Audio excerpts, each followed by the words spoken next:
Isaías, capítulo 45, versículo 12, diz que Deus é o Criador. O texto diz assim, Deus falando: eu é quem fiz a terra. E esse texto de Isaías 45, 12 confirma o que Gênesis 1 diz: no princípio criou Deus os céus e a terra. Só que nesse mesmo capítulo 45 e o versículo 18 diz que esse Deus que criou a terra, a criou perfeita. Deus a criou perfeita e para ser habitada. Só que em Gênesis capítulo 1, versículo 2, diz que essa terra criada perfeita estava um caos. Deus criou a terra perfeita, Gênesis 1. Só que em Gênesis 2 está dizendo assim: e a terra era sem forma e vazia. Mas existe algumas versões que esclarecem melhor o que aconteceu. Algumas versões dizem assim: e a terra veio a ficar sem forma e vazia. A terra não era sem forma e vazia, ela ficou sem forma e vazia. Gênesis capítulo 1, versículo 1: terra perfeita, terra original. Essa terra foi construída e feita por Deus. Gênesis 2: a terra ficou um caos, sem forma e vazia. Gênesis 3: Deus iniciou a reconstrução da terra. Meu Deus! A terra original, Gênesis 1. Essa terra não é a terra que Adão recebeu e que nós habitamos. Esta terra de Gênesis 1 é o lugar onde habitavam os anjos. E esta terra, Luiz Ricardo, ela também era chamada de Éden, jardim de Deus. Está lá em Ezequiel, capítulo 28, versículo 13. Olha o que diz o profeta Isaías: estiveste no Éden, jardim de Deus. Este versículo não está falando do Éden que Adão habitava. Está falando do Éden, jardim de Deus, onde Lúcifer e os anjos habitavam. A terra do versículo 1 era chamada de jardim de Deus, Éden, e era o lugar aonde Lúcifer e os anjos habitavam. Ezequiel capítulo 28, versículo 13 fala do morador mais ilustre desta terra, Lúcifer. Olha o que o texto diz sobre Lúcifer. Diz assim, ó: estava tu no jardim de Deus, cobria-te de pedras preciosas. Lúcifer era o sinete da perfeição. Os seus ornamentos eram de ouro. O texto diz que ele estava no santo monte de Deus, andava entre as pedras afogueadas, eram perfeitos seus caminhos. Era um querubim, um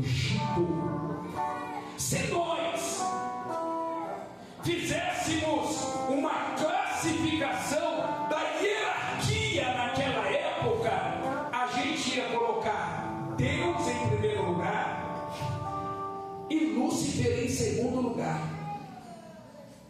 Tamanha a posição e honra desse anjo de alta categoria. Gênesis capítulo 1, versículo 1: no princípio criou Deus os céus e a terra. Esta terra era habitada por Lúcifer e por toda a classe angelical. Era o mundo dos anjos. E essa terra de Gênesis 1:1 era perfeita, e nós a chamamos de terra original. E aonde ficava esse lugar, essa terra habitada pelos anjos? Não era em cima e também não era nos céus, era aqui mesmo. Porque em Isaías capítulo 43, versículo 13, olha o que diz: o que o morador mais ilustre desta terra falou. Ele disse assim: subirei, dando uma ideia de que ele estava aqui embaixo. Para concluir, para a gente avançar, a terra de Gênesis 1:1 era a terra original, que foi criada por Deus e era perfeita. Aleluia. Quem morava nesta terra? Lúcifer e os anjos. Mas a pergunta é essa: mas o que aconteceu com esta terra que era perfeita? O que houve para ela virar um caos? Que está registrado no versículo 2: e a terra veio a ficar sem forma e vazia. O que aconteceu na terra? A Bíblia diz: o morador mais ilustre deste lugar, olha o que ele fez. Ele deixou a iniquidade entrar no seu coração. Isaías 14:13: e tu dizias no teu coração: eu subirei aos céus, acima das estrelas de Deus, e exaltarei o meu trono. Lúcifer dizendo: e serei semelhante ao Altíssimo. O morador mais ilustre desta terra deixou a iniquidade entrar em seu coração, e ele pronunciou duas palavras: subirei e serei. O texto explica de forma muito clara que ele subiu. A primeira palavra que ele disse, ele fez: subirei. Mas a segunda palavra, serei, ele não pôde fazer. Aleluia. Lúcifer quis ser como Deus. E eu pergunto para a igreja nesta noite: quem é que pode se igualar a Deus? Deus é simplesmente maior. É maior que os reis, é maior que os profetas, é maior que os apóstolos, é maior que os homens, é maior que as autoridades, é maior que os anjos, é maior que os demônios e é maior que o próprio diabo. E eu aproveito para dizer para cada um de vocês que Deus é maior do que o teu problema. Deus é maior que a tua enfermidade. Deus é maior do que essa crise que você está enfrentando. Ninguém se compara ou se iguala a Ele. Às vezes a gente vê vídeos nas redes sociais dos grandes navios que foram construídos com a tecnologia que existe nos dias atuais. Só de olhar dá medo. Como um transatlântico que tem dezenas de andares, muito gigante. Só que tem um detalhe: quando esse navio, esse mega navio, essa mega embarcação ele vira uma caixinha de fósforo. Tamanho a grandeza que os oceanos têm. Aí quando você olha para Deus, sabe o que a Bíblia diz? Que os oceanos é como uma bacia de água para Deus. Deus é tão grande, evangelista Natan, que ele senta nos oceanos e os pés dele ficam pelo lado de fora, porque o oceano não comporta a grandeza do teu Deus. Parece que esse anjo de alta categoria se esqueceu que ninguém se compara ou se iguala a ele. Só que no versículo 15 de Isaías 14 fala da derrota de Lúcifer, fala da derrota deste anjo que quis tomar o lugar de Deus.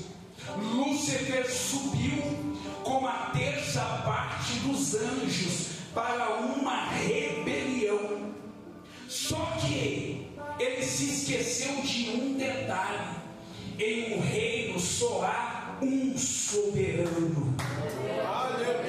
E quando ele subiu, Deus o derrotou e o lançou dos céus abaixo com a terça parte dos anjos que foram criados por Deus.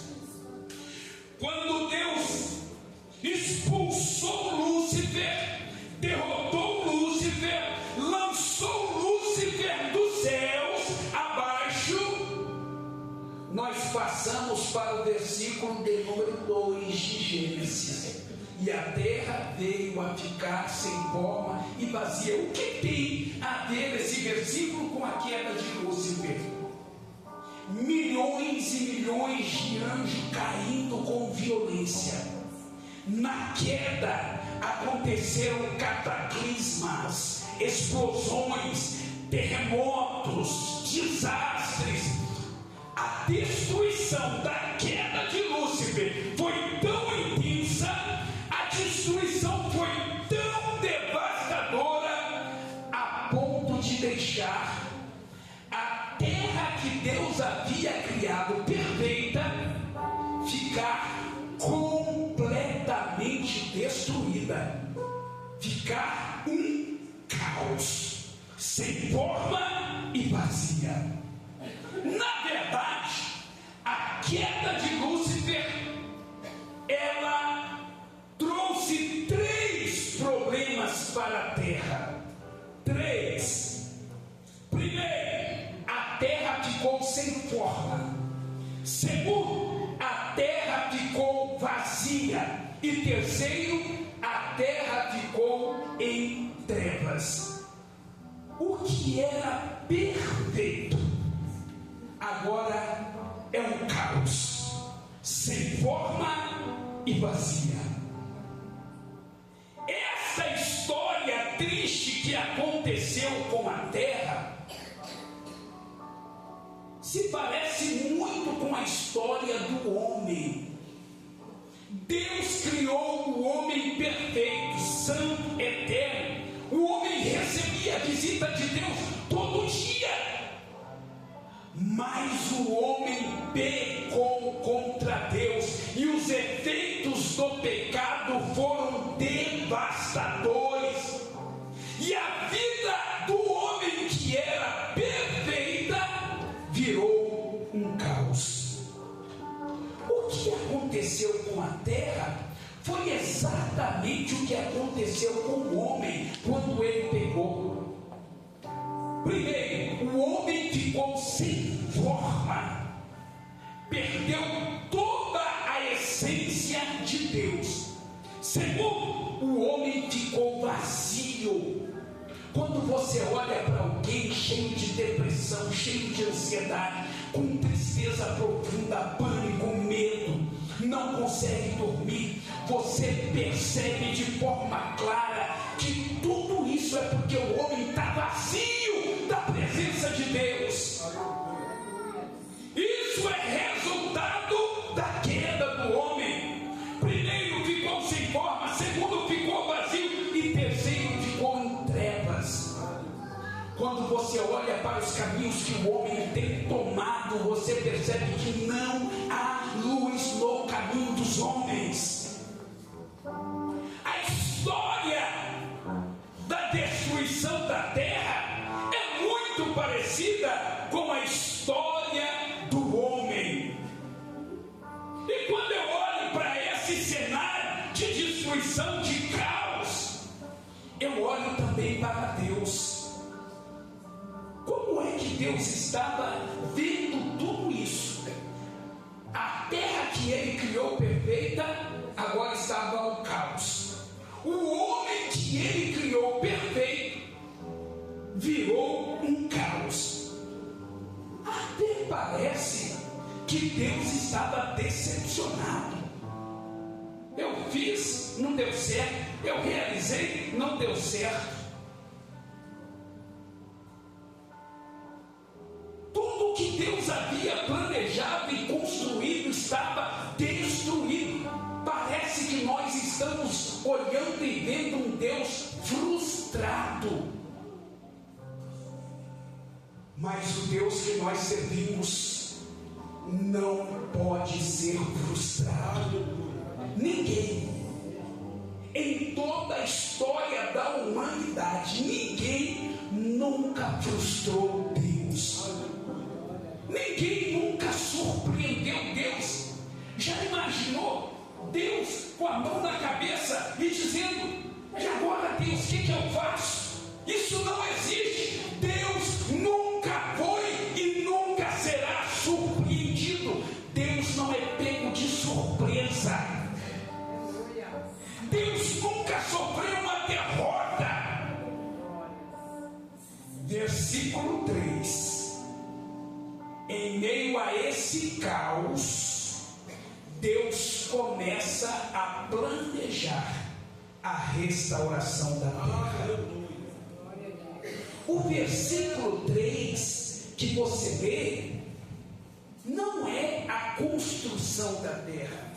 A construção é no versículo 1. O versículo 3 é a reconstrução, é a restauração da terra. Aleluia. E eu aproveito para lhe dizer nesta noite que a tua vida pode estar até em caos. Na sua casa, na sua família, na sua finança, na vida dos seus filhos, na tua vida espiritual. Mas assim como Deus planejou a restauração da terra e do homem, Deus está planejando a restauração da sua vida. Olha só que coisa extraordinária que nós não temos noção. Só para você ter uma ideia do que Deus planejou para você. O Éden, do versículo 1, Éden, jardim de Deus, que os anjos moravam. Esse Éden, Deus fez e deu para Lúcifer e os anjos. Foi destruído, virou um caos. Aí Deus planejou a restauração. Aí Deus fez o novo Éden. Sabe para quem Deus deu? Para o homem. Sabe por que o diabo não gosta de você? Porque ele morava no Éden. Deus tomou dele e deu para você. Aí você fica se perguntando: mas o diabo está furioso? É claro! Porque Deus arrancou o que era dele e deu para você. Deu para o homem. E para restaurar a terra, aconteceram duas coisas. Vou falar essas duas coisas, eu acho que está ali. E termino. Duas coisas. Primeiro, o texto diz: e o Espírito de Deus se movia sobre a face das águas. Enquanto a terra estava um caos, Deus não estava parado. O Espírito se movia. Quando a gente fala de verbo no hebraico, presta atenção, o hebraico tem 3 classificações de verbo. O mesmo verbo tem 3 classificações. Exemplo: verbo quebrar. O tijolo quebrou, partiu-se em 2. Classificação desse verbo: grau, cal, simples.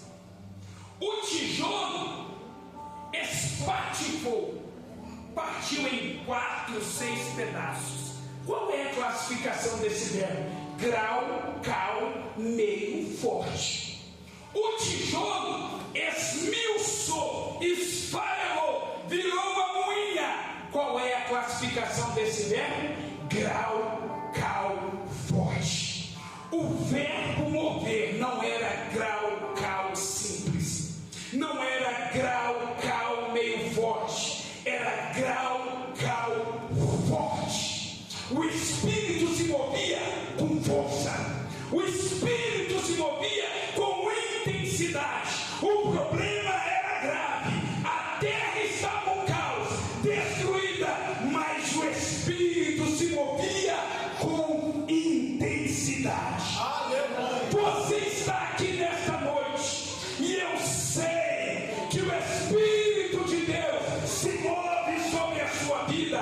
Eu sei que você enfrenta problemas e alguns são problemas graves, mas não se esqueça, o Espírito está se movendo com força para trazer a normalidade para a sua vida. Às vezes as pessoas até querem te ajudar, mas isso não é suficiente para tirar a tua vida do caos. Às vezes você luta, se esforça, mas isso também não é suficiente. Eu quero nesta noite, pelo poder do nome de Jesus, declarar que há um mover do Espírito sobre a sua vida. Quando o Espírito se move, tem restauração. Quando o Espírito se move, tem salvação. Quando o Espírito se move, tem cura, tem libertação. Quando o Espírito se move, cadeias do inferno são quebradas. Quando o Espírito de Deus se move, portas são abertas, enfermidades são curadas. Primeira coisa, o Espírito de Deus se movia. Segunda coisa, o haja de Deus entrou em ação. Aleluia. Haja luz e houve luz. Haja firmamento no meio das águas e houve firmamento no meio das águas. Haja luminares no firmamento e houve luminares no firmamento. O haja de Deus mudou aquele cenário de destruição. Por que você está desesperado e preocupado com o cenário que se colocou diante da tua vida? O haja de Deus vai entrar em ação.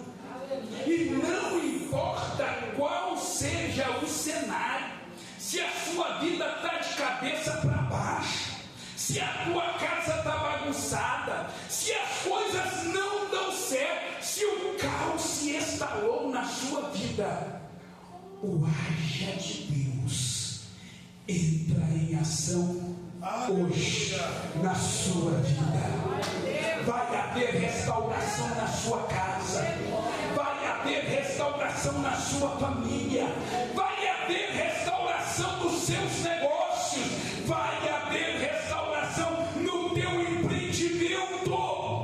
Olha o que o salmista disse, Salmo 148, 5: louvem o nome do Senhor, pois Ele mandou e logo foram criados. Jeremias 51, 15: fez a terra com seu poder, ordenou o mundo com a sua sabedoria e estendeu os céus com o seu entendimento.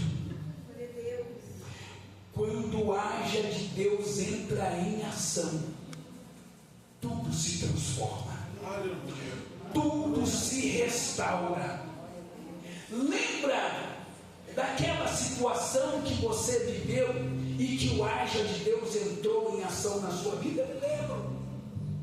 Eu me lembro, há mais de 15 anos atrás, quando a ciência me desenganou, quando os médicos não me davam mais esperança, quando eu estava morrendo de câncer, e o haja de Deus entrou em ação na minha vida, e eu fui curado, completamente restaurado. Quantas vezes você estava na sua casa e ia dormir com a barriga vazia, porque não tinha um grão de arroz para comer e para dar para os seus filhos, mas na mesma noite o haja de Deus entrou em ação e Deus mandou lá na sua casa uma cesta básica e você não dormiu de barriga vazia.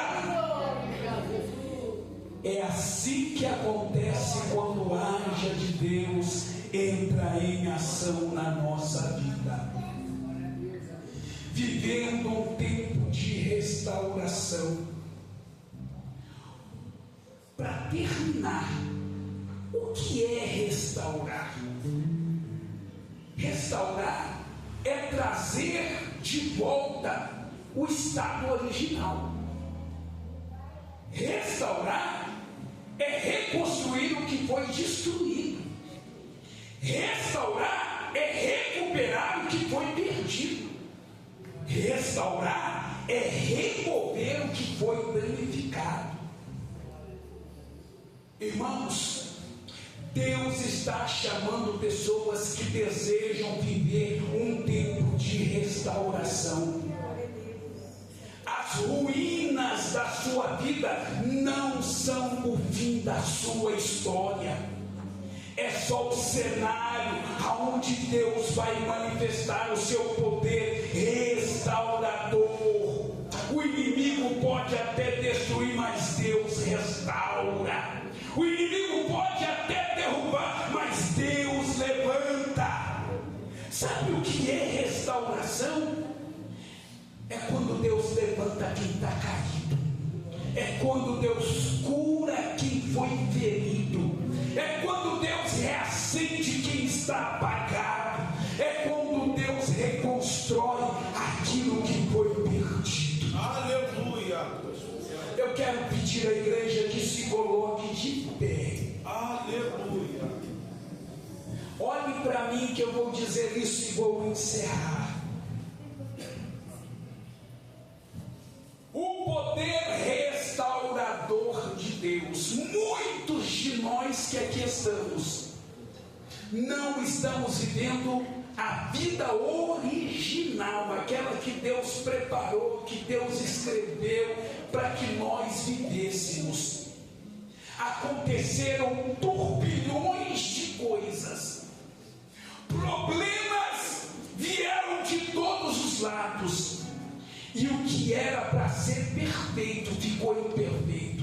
O que era para ser feliz ficou infeliz. O que era para ser bênção virou maldição. Mas eu quero dizer para você nesta noite, você que veio primeiro mergulho, você que está no segundo mergulho, a restauração de Deus começa hoje na sua vida. A restauração de Deus começa hoje e ela vai se estender em todas as áreas da sua vida. Levante-se como Neemias e lute, busque a Deus, não deixe de orar, confie e permaneça firme. Em nome de Jesus eu declaro nesta noite que esta campanha ela marca um novo tempo na sua vida, na sua casa e na sua família, um tempo de restauração de Deus. Deus abençoe. E se você pode, levanta as suas mãos ao céu, porque hoje começa a restauração de Deus na sua vida.